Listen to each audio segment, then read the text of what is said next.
everyone, this is Charu, legal intern at Lexis and Company. This video is about the Citizenship Amendment Act. It is perhaps a first in India's independent political history.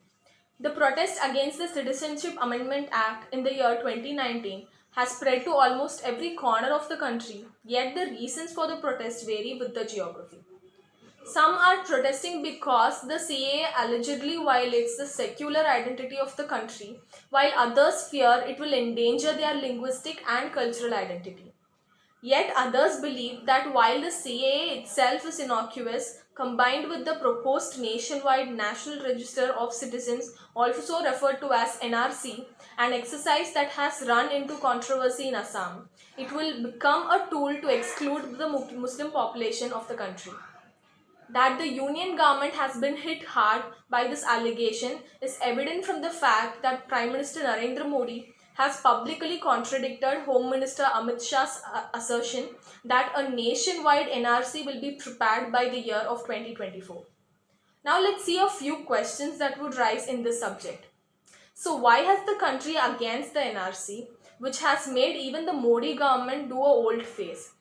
How is it connected to the CAA? And if implemented, what will be the implications for the armed army irrespective of religion or geography?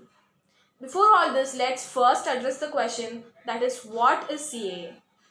According to CAA, Hindu, Christian, Buddhist, Jain, Sikh and Parsi migrants who have entered India illegally, that is without a visa on or before December 31st in the year of 2014 from the Muslim majority countries of Pakistan, Afghanistan and Bangladesh have stayed in the country for 5 years are eligible to apply for Indian citizenship. Why is the provision extended only to people of 6 religions and not Muslims? And why does it apply only to the people coming from these 3 countries? The union government claims that people of these 6 faiths have faced persecution in these 3 Islamic countries. Muslims haven't. It is therefore India's moral obligation to provide them shelter. So is the provision open only to those who have been persecuted in these 3 countries? No. The CAA itself does not mention the word persecution anywhere, contrary to the BJP's assertion that the act covers only persecuted people. And since persecution is not the criterion, it does not discriminate against illegal Muslim immigrants from these 3 countries. The government says this is a time-bound provision to provide relief to immigrants who have suffered in Islamic countries because India got divided on religious lines. India has from time to time provided citizenship to immigrants of all religions from different countries.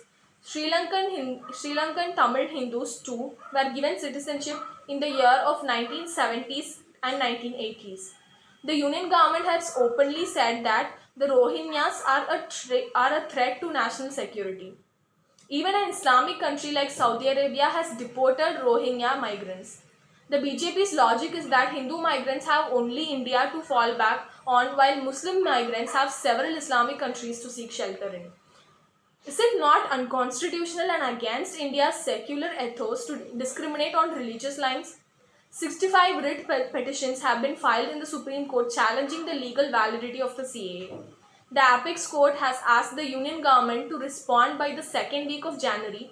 Constitutional expert of Subhas Kashyap says that are arguments both in favor of and against the Article 14 says that all persons are entitled to equality, but there have been several Supreme Court judgments which say that reasonable classification can be applied to this principle of equality. Even all fundamental rights are subject to reasonable classification.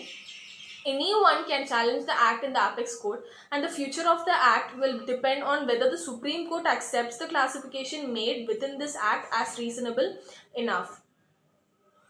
So do we really need NRC? On paper, there is nothing wrong with counting the legal citizenry of the country. But if it becomes a basis for discrimination or put to other uses, then it is certainly problematic.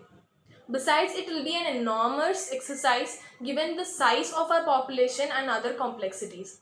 This was evident in Assam, where even genuine Indian citizens got excluded and many illegal migrants allegedly got included. Before the government embarks on this exercise, It also needs to put in place a policy on stateless people. India does not have one yet, and keeping illegal migrants in detention centers is something the country can ill afford. So that's it for today's video, guys. Don't forget to like this video, comment your feedbacks, and subscribe to LexClick for more legal stuff.